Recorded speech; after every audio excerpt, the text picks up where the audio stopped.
the end of July. I haven't made a video this month! Hey guys, I just got back from the future. And while I was there, I decided to check out that Deadpool and Wolverine movie. And I saw Deadpool 4 through 6. Pretty good movies. I also thought I'd see who won the election this year. And honestly, I gotta say, I was not expecting it to, but I've been wrong before. I gotta say, all this Deadpool, it's got me in the mood. I am soaking wet right now. I just want to soak up every piece of Deadpool I can get. Comics, toys, Xbox controllers, anything I can really sink my teeth into and get a taste of Deadpool. So you know what that means. Today, I'm not talking about the movies. Watching Deadpool isn't enough. I need to be inside of him. I want to play as Deadpool so bad. I could try playing as him in Fortnite. I guess not. Well, I guess we're just gonna have to deal with Lego Marvel for now.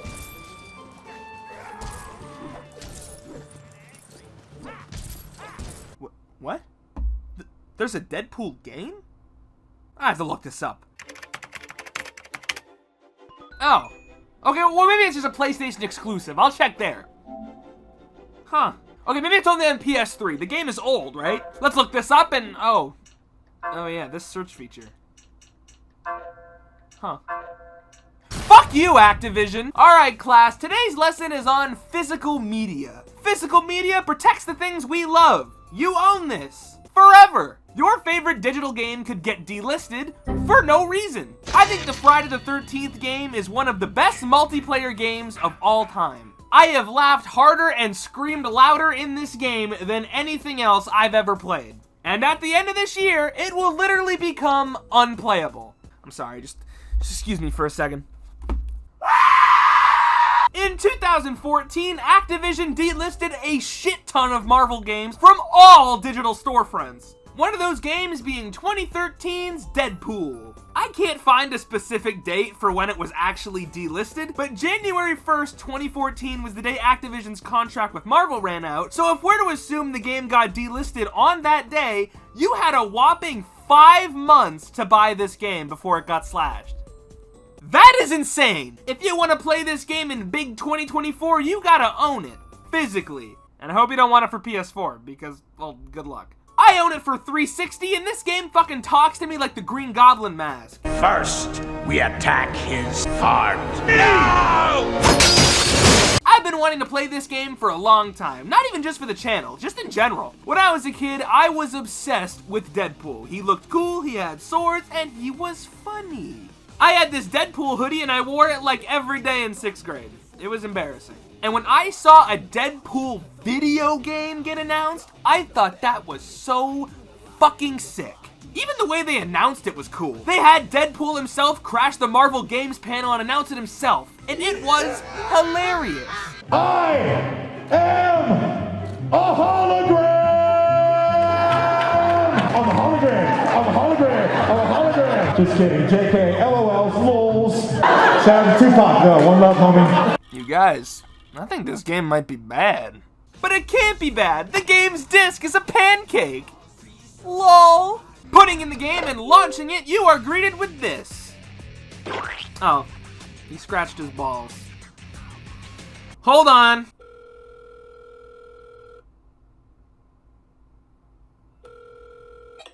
Hello, is this a lobotomy office? Yeah, I'd like to book an appointment.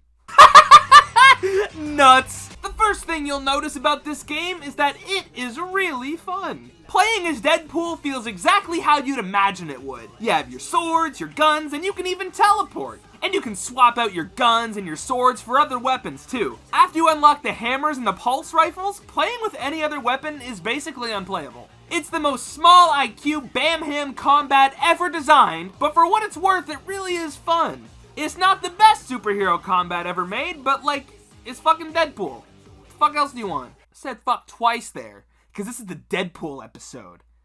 We say fuck. The combat is gory, it's wacky, and you can really feel the impact of every smash. If you want to play as Deadpool, this is probably the most authentic experience possible, right next to getting real cancer. The only times I ever actually got sick of the combat was whenever it was time for a boss fight. Outside of Blockbuster, who, yes, is actually in this game for some reason, I thought you guys went out of business! All of the bosses are basically just normal enemies with slightly beefier health bars. Sometimes not even that. The literal final boss of the game is Mr. Sinister, and even his boss is just waves of enemies that you can take down by shooting them with a gun.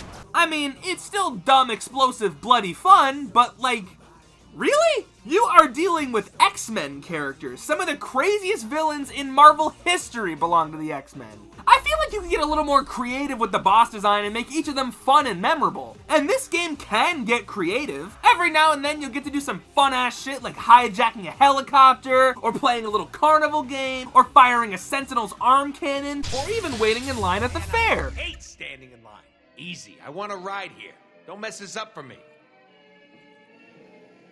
Oh, I ate too much candy corn. Oh, Jesus.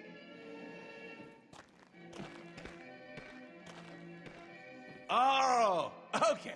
I'll wait. One ticket, please.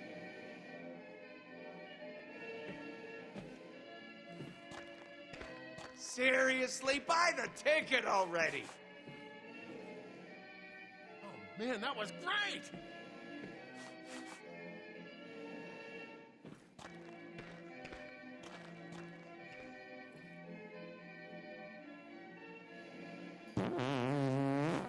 Oh my God! Who let one rip? It was me. So yeah, the gameplay's fun, but what about that story? What story? This game's story is that Deadpool got his own video game, and now he is going to do video game stuff. That's it. I mean, there's a loose story of how Deadpool has to kill Mr. Sinister and keeps getting close and then killing one of his clones, but if you had a gun to my head and asked me to describe any of the characters' arcs? No, wait! Right off the bat, looking at this game's story and characters, you can actually notice a small Easter egg. Now, for those of you who played this game and don't know what I'm talking about, I don't blame you, because if you look way in the background here, just way back there, zoom in just a little bit more. Yeah, perfect. Okay, good. So right here, you'll notice that the game doesn't understand Deadpool. I'm gonna be honest with you guys, I don't really fuck with Deadpool like that anymore, but I feel like he's one of those characters that's very easy to tell when he's being done dirty. I don't read a lot of Deadpool comics, and just for clarification, by I don't read a lot of Deadpool comics, I actually mean to say I don't read Deadpool comics. But I have friends who do, and they hate this game. You see, Deadpool may possibly be in the runnings for the prestigious award of most flanderized character ever made. He has this reputation of being the funny guy who says fuck. And while that is sort of true, I think there's more to it than that. The phrase I hear passed around a lot is sad clown. And from my understanding of this character, I think this is a very fitting description. Good Deadpool stories always write him as someone who masks his deep, indescribable sadness with humor. I don't like the Deadpool movies that much, but even they got this right. It's not the most profound way to write a character, but it's a hell of a lot better than LOL memes. This game even addresses this directly by saying they're not going to do this, like 5 minutes in. Hope this game doesn't, like, try to do the whole tragedy behind the comedy thing.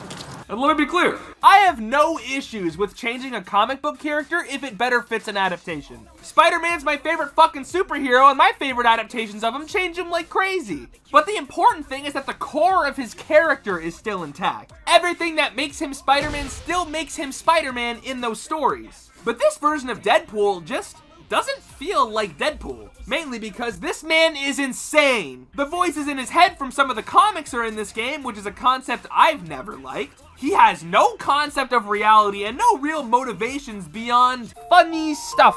Like this part of the game, where Deadpool's whole goal is to find his mysterious fangirl. And this fangirl isn't real. He completely made her up. In good Deadpool adaptations, he should just be prescribed some antidepressants. But this guy needs some much stronger stuff. This Deadpool has no depth, no sauce, no nuanced character writing because he is just dank meme man. He's the kind of guy that would send you PewDiePie memes.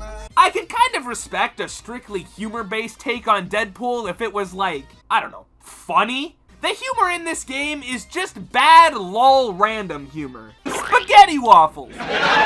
Nolan North is my ideal Deadpool voice. When I see this character, he's who I hear in my head. But they just don't give him anything good to say. They always have him saying the stupidest shit. What if you could never eat one of Samantha's tacos? Ever again? What you talking about, Summers? Yeah, the narwhal truly bacons at midnight with this one, guys. And yeah, not every video game character has to have a character arc. Tell me what arc Mario has in Super Mario Galaxy. He saved the princess! But Mario Galaxy doesn't make me watch all these fucking cutscenes. This game wants to be a story game without having to put in any of the work.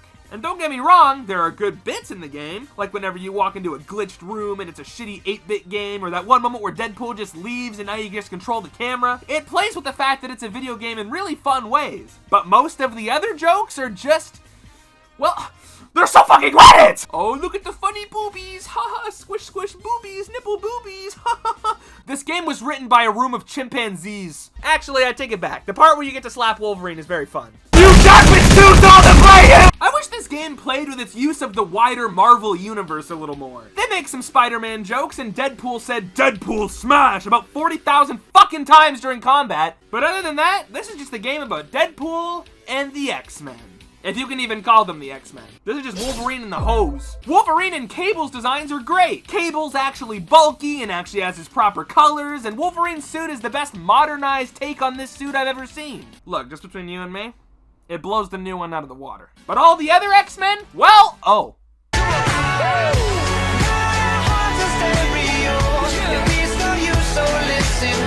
You guys like boobs? This game sure does. Every female character in this game is hyper-sexualized to the point of parody. And maybe you could say it is a parody, but Boner? Engaged. I don't think so. Nothing about this game screams self-aware to me. The lineup of the X-Men in this game almost feels like the devs looked up hottest X-Men and left it at that. No Cyclops, Colossus, or Gambit, but we have Psylocke, Domino, and Rogue. Design-wise, Psylocke and Domino look fine. I mean, besides the fact that they made my neighbor ask if I had a dog. But Rogue's design annoys me. They gave Rogue this gross, over-designed suit with all these greens and lines and the X cleavage because, well, boobs. But like, you guys know you didn't have to do this, right? Rogue is already hot. You guys are doing too much. Every female character in this game is designed with what I like to call the S method. See, when designing a character, you begin with drawing the letter S. Now draw a head and you're done. They are hypersexualized beyond belief. Like, girl, the cheeks are just out. Even non-superheroines get this treatment. There's a whole section of this game that is dedicated to just ogling at girls in bikinis. You'd think they had Smosh on this shit. Hi, Deadpool. So I totally told her this wasn't gonna be a hot party, so she didn't come.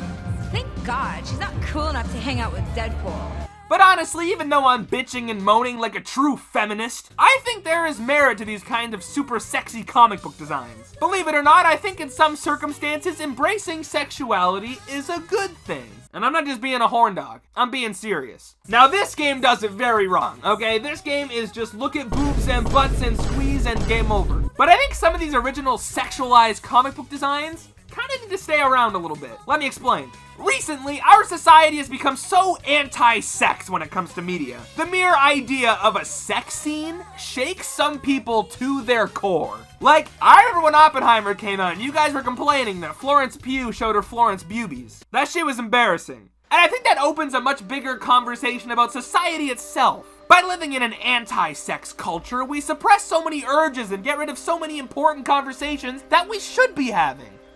Like, for example, in today's political climate, we need to discuss the fact that now this game gets tossed around as being repetitive. And honestly, if I had to sit and play this game all the way through like more than 3 times, I'd be finished. But the best thing about this game is that it's not even 5 hours long. Thank God! This game is stupid and it's unfunny and it's dumb and it's bad, but honestly, I think it's pretty fun. There's a kind of novelty to a game like this because yeah, it's very run-of-the-mill, but games like this don't really get made anymore. At least not on this level. But this game is here, and it just exists as a small, standalone adventure. It's like opening up a 6-issue comic series. You can kill it in an afternoon and then just be done with it. But if you ever really want to sit through it again, it's still gonna be there waiting for you. So in conclusion, my big takeaway from the Deadpool game is that I should have played the Wolverine game instead.